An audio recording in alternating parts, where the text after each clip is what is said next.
Tuhan, saudara, dan kita tetap mengingat ya prioritas di dalam kehidupan kita. Cinta Tuhan, cinta keluarga, jaga kesehatan.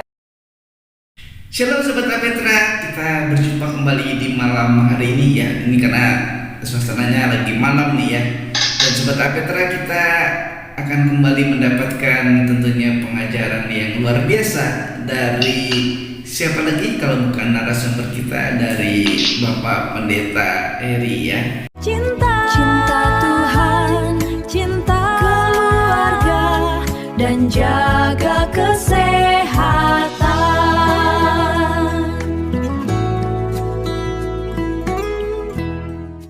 Apa yang akan kita dapatkan? Tentunya sesuai dengan Rapetra Ministry yang Alkitabiah, Reformis, dan Injili. Baik Sobat Rapetra, tanpa berlama-lama kita persilahkan Bang Heri untuk menyapa Sobat Rapetra, dan silakan Bang. Salam Sobat Rapetra, apa kabar?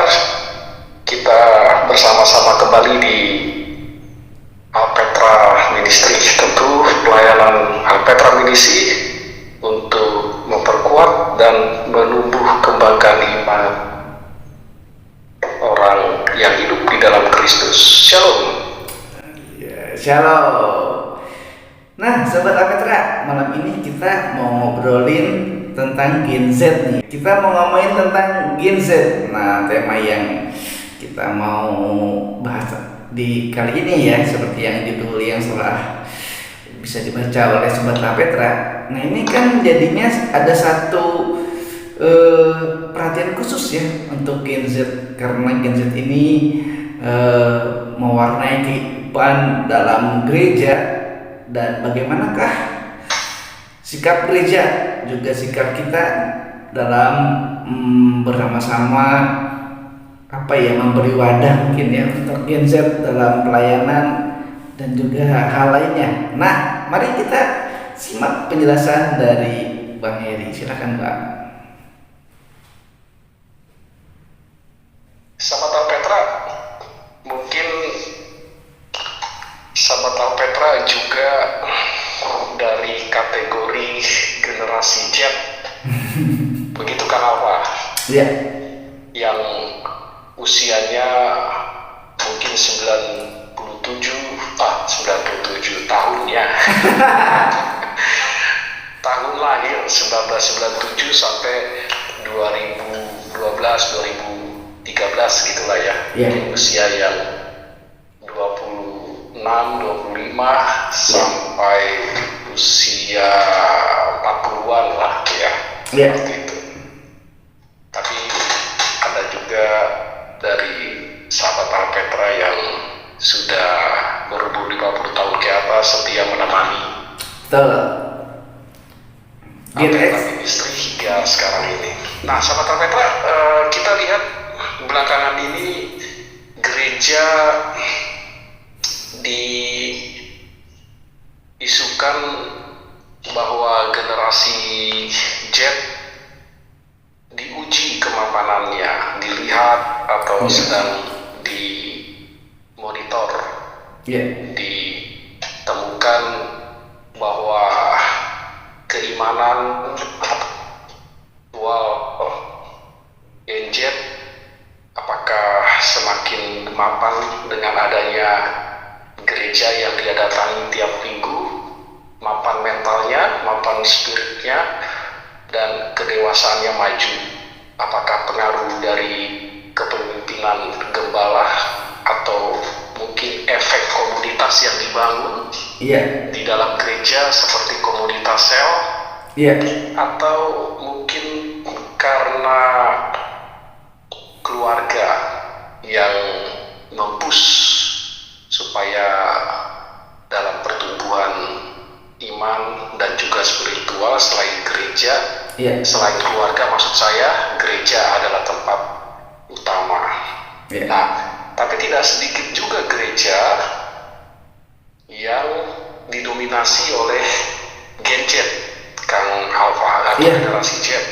Betul. Yang dari tahun 1995, 96 sampai 2012 atau 2013 yang ada di gereja hanya komunitas boomer ya, dari tahun 1950 sampai 1960-an ya, atau kita temukan gereja umumnya dicintai dan dihadiri generasi produktif. Tapi nyatanya ada gereja yang didominasi secara umum pemuda atau youth. Nah, tidak sedikit badan riset atau institusi baik dari kalangan Kristen, dari kalangan volunteer sosial mencoba mengkaji kenapa Gen Z di gereja ini lebih dominan, sementara di gereja yang mungkin mainstream lebih minim. Nah, ini jadi pertanyaan dan juga persoalan yang pelik yang kita temukan ya. Tadi saya menyebutnya mungkin keluarga yang sangat kuat mempush, dan juga program gereja yang mendominasi karena kepemimpinan gembala sidang. Itu punya peran penting juga. Itu Kang Alfa ya.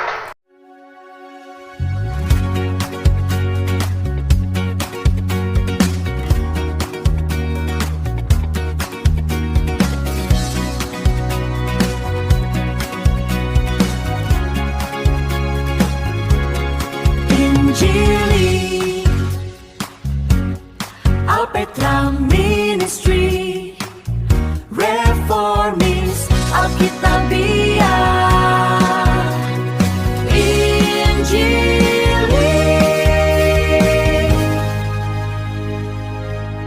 Alpetra Ministry Alpetra Ministry Reformis Alkitabiah Alkitabiah Lawan Alpetra Ministry Alpetra Ministry Reformis Alkitabiah Injili.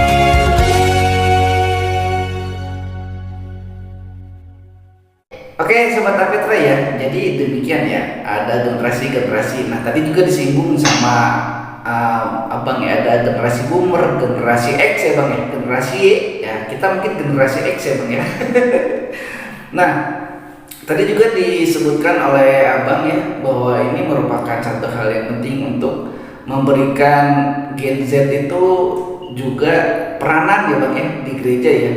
Nah sedangkan kan Gen Z itu bang, kalau misalnya di gereja ini nggak asik gitu, dia akan pindah bang, apalagi diajak temennya ya, gereja lu nggak asik, gereja gua dong asik gitu, musiknya, ininya gitu. Nah ini seperti ini, bagaimana bang? Makanya gereja menyikapinya agar Gen Z ini betul-betul merasa, oh ini home-nya gitu, ini gerejanya. Ya, gereja harus cepat menyadari itu dan menangkap, lalu melakukan pendekatan-pendekatan yang terbuka sehingga diterima oleh kalangan Gen Z ini, remaja sampai kepada youth, karena mereka yang terbiasa dengan hidup berkomuniti atau berkelompok dapat dijawab kebutuhannya dari gereja di sana. Karena kita melihat generasi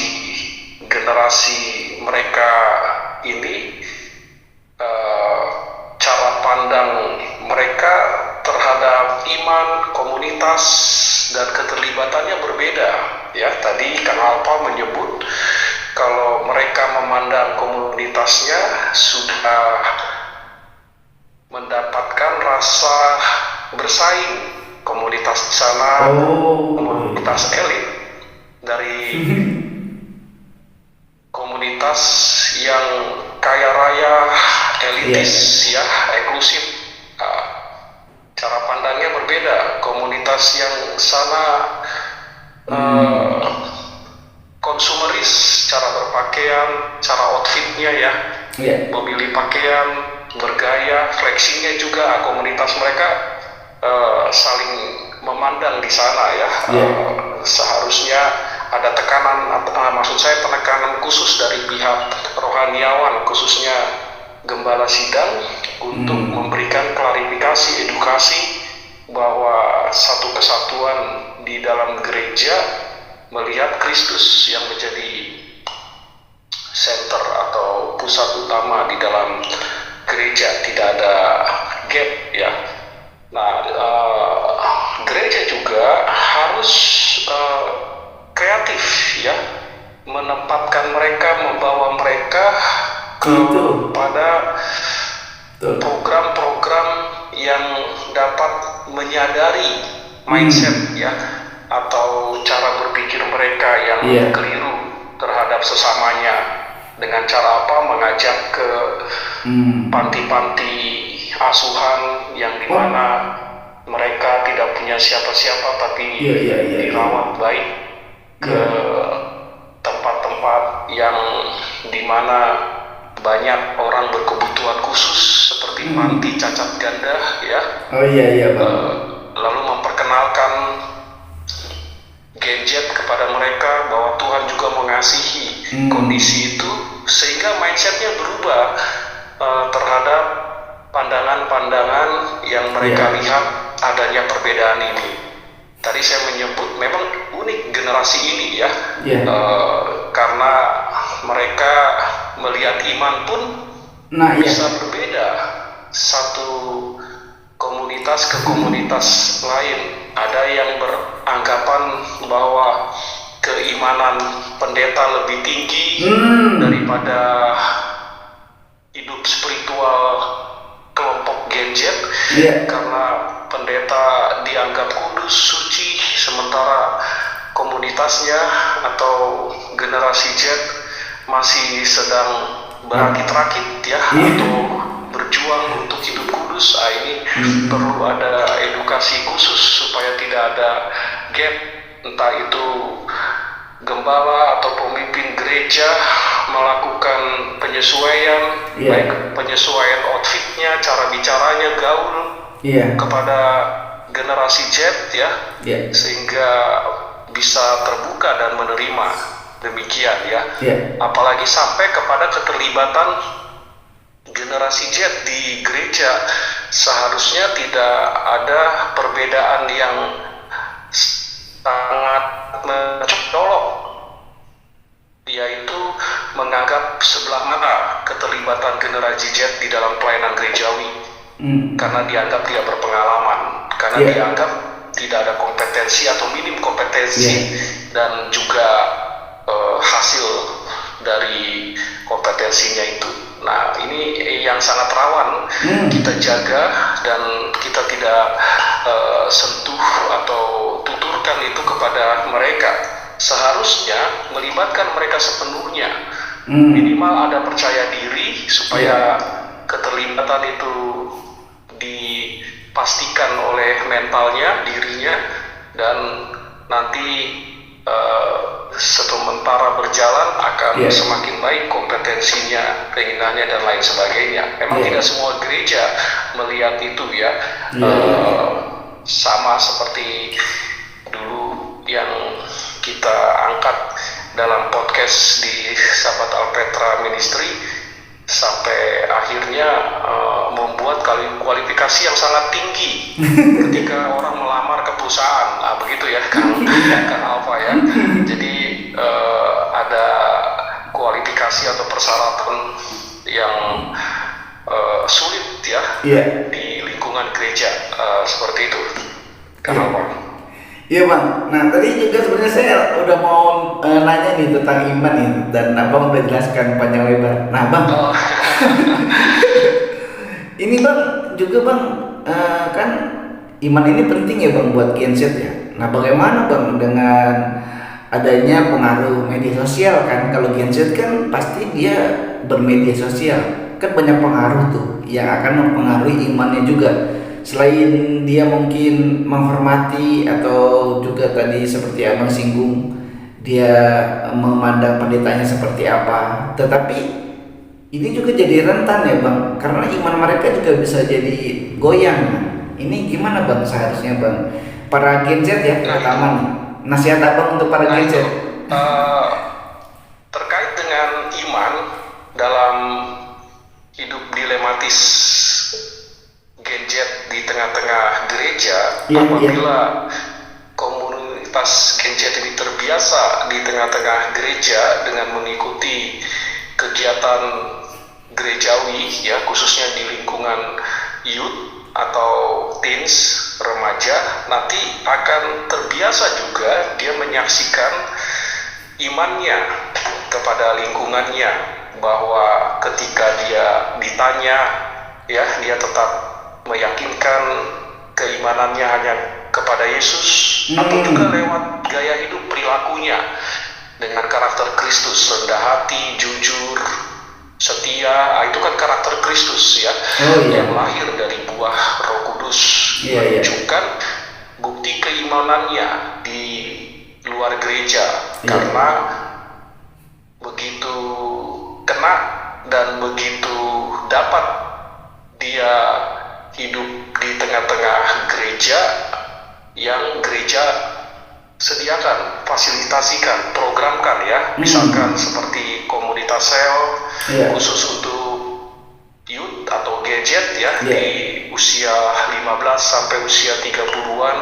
Begitu juga ibadahnya tidak sama dengan umum atau generasi boomer ya, encim-encim, cek-cek ya, atau opa tidak sama tentunya ya, seperti itu.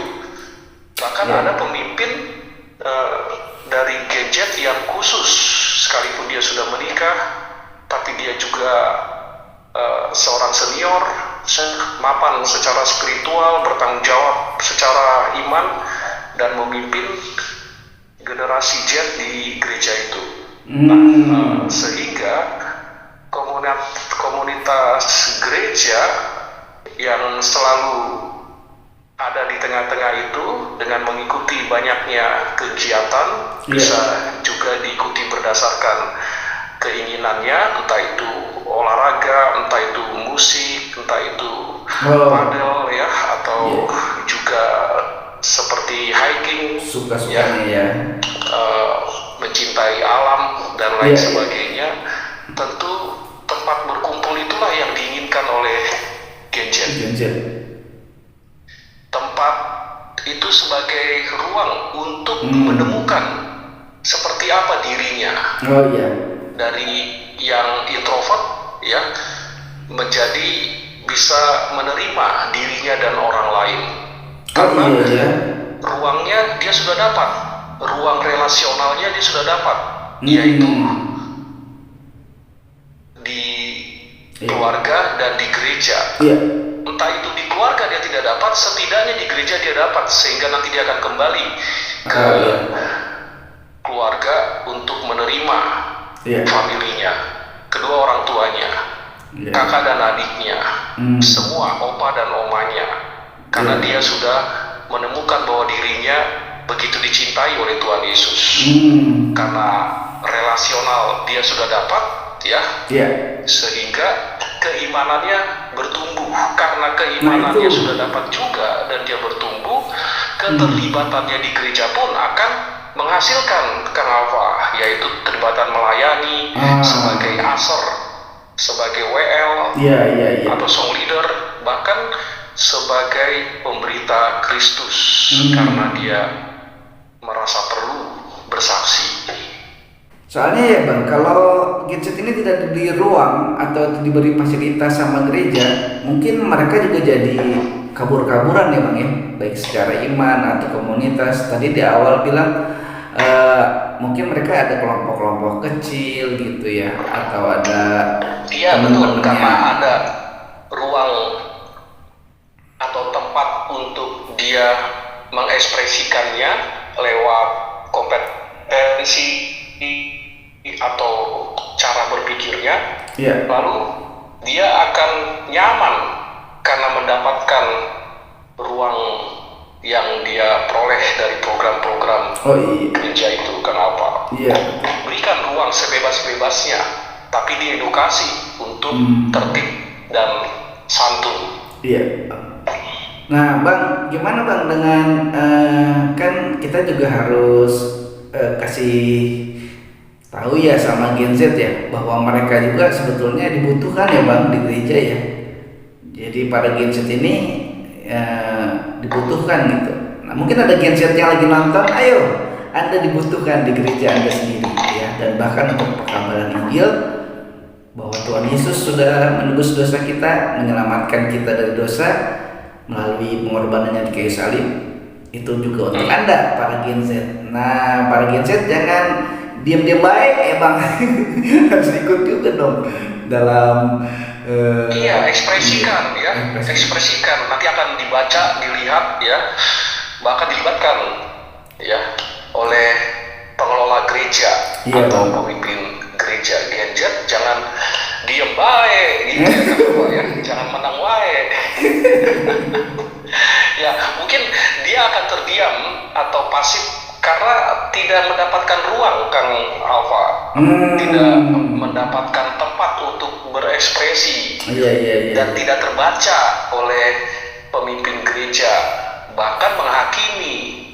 Kau masih anak-anak, kau masih beras kencur, ya, masih belum bisa apa-apa, justru dihakimi, dituding ya, didakwa seperti itu oleh pemimpin gereja dan jajarannya. Tapi tidak semua pemimpin gereja seperti itu. Ya, karena hikmat Tuhan dia terbuka ya, memberikan keterlibatan pelayanan, bahkan berkolaborasi ya, memiliki pendekatan yang dinamis seharusnya yang dilakukan oleh pihak pemimpin gereja, yaitu mendatangi ke rumah, menanyakan ke orang tuanya, ini potensinya apa nih kira-kira. Kalau ada reaksi atau action seperti itu dari pihak gereja, maka dikenali kan kompetensinya. Nah, itulah akhirnya dengan melibatkan, dengan mengetahui banyak hal tentang generasi Z ya, maka tidak sedikit mereka akan memperkenalkan gereja ini sebagai gereja pemulihan. Iya betul. Iya Bang. Karena gereja ini kan kesempatan orang untuk melayani. Nah, Gen Z itu kan akhirnya testimoni nih ya, ke tempat satu ke tempat lain, membawa teman sekolahnya, membawa teman kampusnya, membawa tetangganya, bahkan dia menginjili dan membawa ke gereja itu. Karena buat Gen Z ini, gereja ini sudah berhasil ya memberikan ruang atau tempat yang home sweet home untuk dirinya. Iya Bang. Nah, terus kan sifat Gen Z juga Bang, salah satunya kan dia nggak mau dikasih tahu Bang. Jadi kadang dia punya pemikiran sendiri juga kan tentang iman, Kristen, misalnya tentang pelayanan.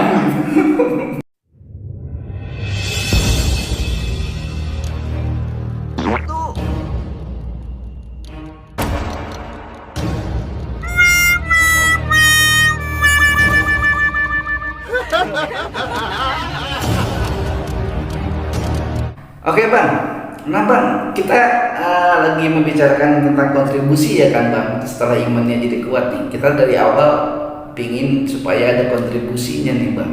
Gimana Bang?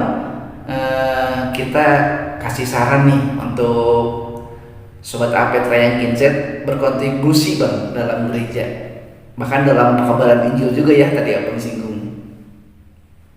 Nah, sekarang kita ke sahabat Petra nih, pendengar dimanapun ya, dan di luar negeri, libatkan diri Anda, kompetensi Anda jangan disimpan ya, tapi dibuka, ekspresikan, karena lewat kompetensi itu, kompetensi berpikir kritis, kompetensi dalam melakukan keterlibatan pelayanan seperti kunjungan atau bermain musik, memimpin pujian, singer dan lain sebagainya, itu kompetensi dari Tuhan, ya, itu karunia dari Tuhan. Ya, semua kompetensi yang kita miliki merupakan pemberian dari Tuhan. kompetensi untuk bernyanyi, Hmm. kompetensi untuk mendengar Hmm. apa yang mereka keluhkan, Iya. lalu kita mendoakan, Iya. dan juga kompetensi untuk kita memainkan alat musik dan sebagainya. Iya. Tuhan berikan untuk merubah sesama kita kepada Kristus. Nah, sahabat Alpetra, Iya. jangan kita sembunyikan atau kita tidak bangkitkan kompetensi itu. Kita dapat mengenalinya dari relasi kita dengan sesama di gereja segenerasi, yaitu generasi Z yang seusia mungkin 16, 17 atau mungkin 30 tahun, Iya. 40 tahun, lalu Tuhan mengirim dia untuk meneguhkan kita. Iya. Dan Tuhan Betul. meyakinkan Betul. dia untuk merubah mindset ya dan Iya. konsep berpikir kita tentang keimanan kita pada Kristus Iya. ya, supaya tidak pasif tapi juga kita melibatkan kehidupan spiritual kita dengan melayani. Hmm. Melayani tidak harus berkhotbah seperti gembala sidang yang memimpin gereja kita Iya. atau memimpin perjamuan, tidak ya. Iya, iya. Kadarnya sama-sama melayani, sama-sama dipanggil, sama-sama dimateraikan. Iya. Ya. Hanya saja mahkotanya berbeda. Siapa yang setia sampai akhir, Iya. yaitu Yesus datang kedua kali, mahkotanya lebih besar. Kalau tidak setia, dia bukan yang Tuhan tentukan karena dia sengaja meninggalkan Yesus. Nah, Wah. kesempatan hidup inilah kita libatkan sahabat Alpetra di generasi yang emas. Emas itu bukan hanya generasi lansia ya. Iya. Emas itu adalah generasi juga dari usia muda sampai usia tua yang melibatkan dirinya dalam pelayanan untuk melayani Kristus. Itulah nilainya seperti emas ya, Iya. karena menghasilkan mahkota di akhirnya. Nah, memang gereja kita lihat kenapa ada banyak lembaga-lembaga peneliti baik dari sekuler maupun dari kalangan Kristen tentang kehidupan generasi Z ya, bahkan generasi Alpha, Iya. melihat perkembangan mental atau iman sampai kepada keterlibatannya sangat minim ya. Ada yang tetap bertahan, ada yang tarik ulur, ada yang tetap hidup di dalam kehidupan komunitas sekuler, duniawi, gaya hidup yang menghamburkan harta ya, karena ada menyebutkan di usia remaja atau usia muda mindsetnya lebih baik kita pesta pora, Iya, itu pasti. banyak harta atau pendapatan gaji kita, kita flexing, kita hutang lalu beli barang yang kita inginkan ya, materialis sifatnya atau gaya hidupnya, Hedon ya, Bang. konsumeris ya. Itu sering kita dapatkan dalam komunitas-komunitas Gen Z yang hidupnya habis di sana. Iya. Tapi tidak sedikit juga sebaliknya, kehidupan Gen Z yang setia kepada Tuhan ya, dia tidak hidup menghabiskan materi atau banyak pendapatannya dengan membeli yang sia-sia ya, tapi dia hidup bagaimana orang lain juga bisa mendapatkan kasih Kristus. Apa yang membuat dia bertahan? Mungkin karena gereja ada kelompok sel. Apa yang membuat dia tetap setia? Mungkin karena pemimpin gereja mempus ya, Bisa merangkul. Gen Z untuk hidup dalam Bible study, hidup dalam komunitasnya. Iya. Di gereja itu ada ruang atau tempat untuk curhat, ada tempat untuk memikirkan curhatnya itu supaya keluar dari solusi. Dan tentu mereka gadget senang dengan komunitas seperti itu. Nah, sahabat Apetra, kalau betul kita ada di kategori generasi Z, seharusnya pilih yang mana? Apakah seperti tadi yang saya sebutkan, gadget yang hidupnya konsumeris atau materialis atau elitis, ya, elit, ya, tidak peduli Tuhan, tidak peduli spiritual atau keimanannya kepada Tuhan Yesus, dia lebih senang dalam gaya hidupnya sendiri, atau sebaliknya hidup dalam komunitas yang bertumbuh, yang imannya kuat, lahir dan batin, dan komunitasnya juga terlibat dalam pelayanan. Seharusnya yang mana yang kita pilih? Dua-duanya. Saya kira kita bukan orang yang lahir baru kalau pilih dua-duanya. Kita masih berfantasi dengan dosa berarti. Iya.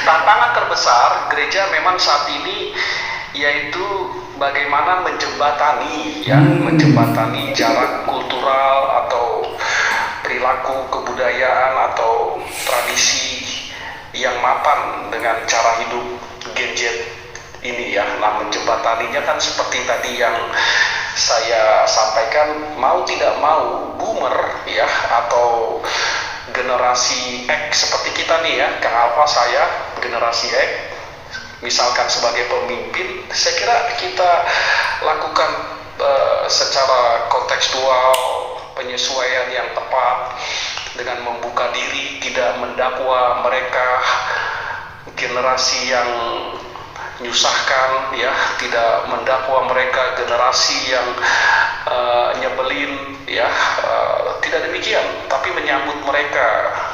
Bahkan kita harus bergaul dengan, tadi saya menyebutnya outfitnya juga mungkin sama-sama yang disukai dengan mereka, ya. Kemarin lagi musim Piala Dunia, ya, seharusnya kita outfitnya juga outfit Piala Dunia, ya, punya topinya, ya, jersey. Atau kemarin 17-an Agustus, ya, banyak juga generasi Z kita temukan di masyarakat atau di gereja, mereka cinta dan nasionalisnya terhadap bangsa ini tinggi sekali. Mereka ikut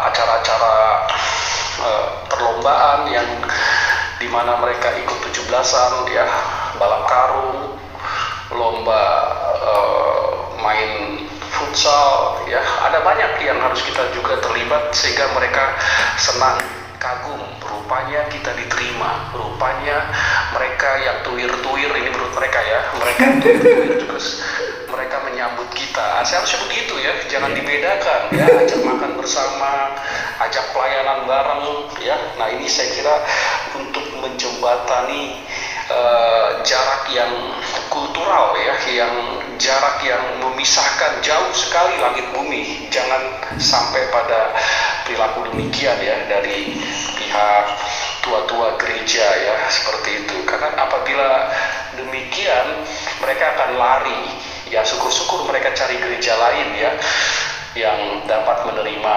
mereka. Seharusnya jangan sampai mereka keluar dari gereja. Saya kira begitu sih yang tepat, ya, untuk mereka, ya, kegiatan gereja. Dan yang bersifat kreatif kan banyak, ya, kita ajak mereka olahraga bersama, padel kemahalan, badminton lah lebih murah, ya, badminton mungkin agak kemahalan juga, ya, kita ajaklah main biliar, ya, seperti biliar mahal, ya. mahal.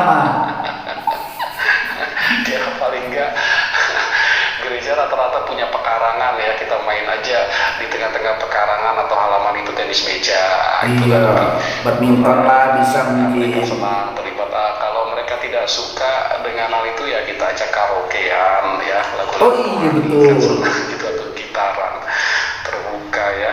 Iya, betul Bang. Yang menjembataninya karena orang. Baik sahabat Petra, topik kita terkait dengan generasi Z seperti apa di gereja dalam isu-isu dilematisnya ya, entah itu terkait mental atau keimanan atau komunitas sampai pada terlibatnya. Saya kira kita memahami penting yang menjadi komunitas generasi Z, dan di dalam komunitasnya jangan dibubarkan, dalam komunitasnya jangan dipisahkan, dengan gereja dihargai, dihormati, bahkan dibentuk untuk semakin mencintai Yesus, mencintai pelayanan supaya dia terlibat sebagai pemain musik atau sebagai pemimpin pujian, bahkan libatkan dia dalam doa pagi. Karena lewat komunitas yang kita hargai dan komunitas itu dibangun oleh gadget, maka akan mempengaruhi semua komisi ya, seperti sekolah minggu juga, atau komisi pemuda, komisi kaum bapak, kaum ibu sampai lansia. Dengan demikian komunitas mereka kita hargai di gereja dan kita bawa kepada Kristus, maka keimanan mereka akan semakin tumbuh kembang karena ada komunitas yang mereka saling menerima di dalamnya. Satu, seumur; kedua, latar belakang yang sama secara mental, dan juga mereka remaja atau pemuda, dan lewat komunitas yang mereka hargai, keimanan mereka akan mereka tempuh dengan kehidupan yang setia, sungguh-sungguh kepada Tuhan lewat gereja ya. Dan akhirnya yang selanjutnya yakni keterlibatannya mulai terbentuk. Mereka akan berpikir bahwa saya adalah milik Kristus. Ini hasil dari komunitas. Ini hasil dari kepercayaan pemimpin gereja terhadap komunitas mereka yang mereka bangun. Lalu kita setir, kita edukasi, dan di dalam keterlibatan itu mereka mengajak banyak orang di sekitar masyarakat tempat mereka tinggal atau studinya, di sekolah, ke gereja dalam event Natal, dalam event Paskah, dalam event ulang tahun gereja ya. Mereka akan memperkenalkan, ini loh gereja kami yang unik dan khas seperti itu. Nah sahabat Alpeta, kita mungkin sebagai gembala, kita mungkin sebagai pemimpin di generasi ini, mari kita berkolaborasi dan kiranya ini semakin memperkuatkan iman kita. Tuhan Yesus berkati. Maranatha, salam. Shalom. Baik Sobat Alpetra, sampai sini dulu perjumpaan kita. Tetap cinta Tuhan, cinta keluarga, jaga kesehatan bersama Alpetra Ministry yang Alkitabiah, Reformis dan Injili. Shalom, Maranatha. Puji Tuhan, saudara, dan kita tetap mengingat ya prioritas di dalam kehidupan kita. Cinta Tuhan, cinta keluarga, jaga kesehatan.